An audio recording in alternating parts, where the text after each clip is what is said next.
รีวิวอยากขายรถอยู่ในเฮือนนี่แหละเนาะอันนี้คือรถพอแล้วซื้อมา3-4 ปีเลยแหละรถคันนี้แม่นรถปี2010รถคันนี้โดนเติมเนาะแต่ว่าสภาพยังใหม่เอี่ยมอยู่ทุกคนใหม่ย้อนหยังตอนพ่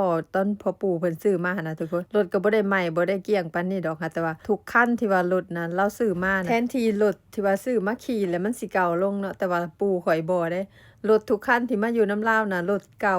แต่ว่ากลายเป็นใหม่เบิดเพราะว่าเราล้างเราเสร็จเรา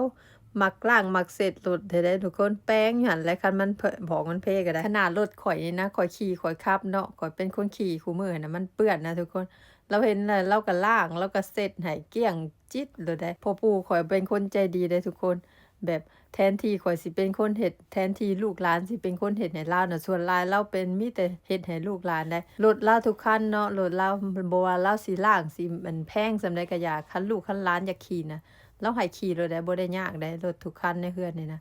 ทุกบ่แม่นแต่รถดอกมันหยังก็ยาแต่ถ้าว่าลูกอยากได้ลูกอยากขี่ลูกอยากจับแม่นเราเอาให้โลดเนาะเราแพงส่ำใดเราก็ให้ลูกให้หลานเลยนะรถคันนี้มันซื้อ2-3 ปีเลยแหละข้อยคิดว่าข้อยก็บ่จื้อข้อยยังบ่เคยขึ้นขี่จักเทื่ออันนี้ก็เป็นเทื่อทำอิฐที่ว่าข้อยขึ้นนั่งรถคันนี้หั้นนะทุกคนบ่แม่นหยังดอกรถคันนี้คือขับเกียร์กระปุกเนาะข้อยเป็นคนขับรถเกียร์กระปุกบ่เป็นข้อยก็เลยบ่วนบ่วายนำรถคันนี้หั้นนะก่อนเพิ่นสิขายออกก็เลยว่าโอ้ขอขึ้นนั่งก่อนเด้อพ่อซั่นตั้งแต่ซื้อมายังบ่เคยนั่งจักเทื่อเนาะเข้าไปนั่งข้างใน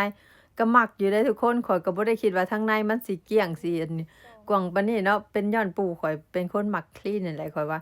รถก็ตอนซื้อมาก็คือว่าเบิ่งก็คือบ่ได้ใหม่ปานนี้เด้ บัดเข้ามาตอนนี้คือว่าทั้งในก็สะอาดสะอ้านแล้วก็เบาะก็นุ่มๆรถอันแบบว่าเบิ่งบ่ได้คือเก่าจักดีรถทั้งในน่ะสภาพแม่นดีเบิดเนาะสำหรับข้อยเด้รถคันนี้เพิ่นสิขายออกมีแต่ $6,000 นึงได้ทุกคนเพิ่นขายออกสำราคาที่เพิ่นซื้อมาเลยเนาะเพิ่นซื้อมาตั้งแต่3 ปีขึ้นหลังเพิ่นก็ขายออกราคาส่ำเก่าข้อยคิดว่ารถเลานี่เป็นตาซื้ออยู่ได้เพราะว่าเลารักษาดีเนาะเลาเบิ่งแยงเลาดีน่ะส่วนหลายก็บ่ได้สู่ขับอีกได้รถคันนี้ก็ได้นับเทื่อก็ได้เนาะต่อเดือนน่ะครับรถคันนี้บ่พอฮอด2-3เทื่อต่อเดือนได้รถในเรือนนี่มันหลายกว่าคนอีกเนาะรถน่ะ ปู่น่ะประมาณ2คันย่าก็2คันน่ะ2เฒ่าเพิ่นน่ะรีไทร์เบิดแหละทุกคนและอีกอย่างหนึ่งเนาะรถอันอยู่เรือนรถอยู่เมกานี่ข้อยคิดว่าราคาถูกได้คนมีรถใหญ่บ่แม่นคนรวยเด้อคนทั่วไปคนกรรมกรอีสังเฮาก็ขี่รถใหญ่เบิดเนาะเพราะว่า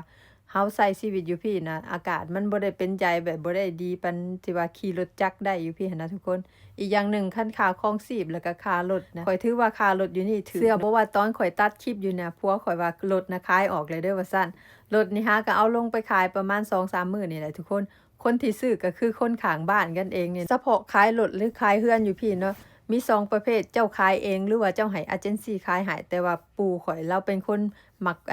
โพสต์ขายเองอยู่หน้าเรือนเนาะประมาณนี้แหละทุกคนรีวิวขายรถแต่ว่ารถขายออกแล้วเด้อโศกๆมันๆเอาเป็นว่าจบคลิปส่ำนี้ก่อนเนาะพอกันคลิปหน้า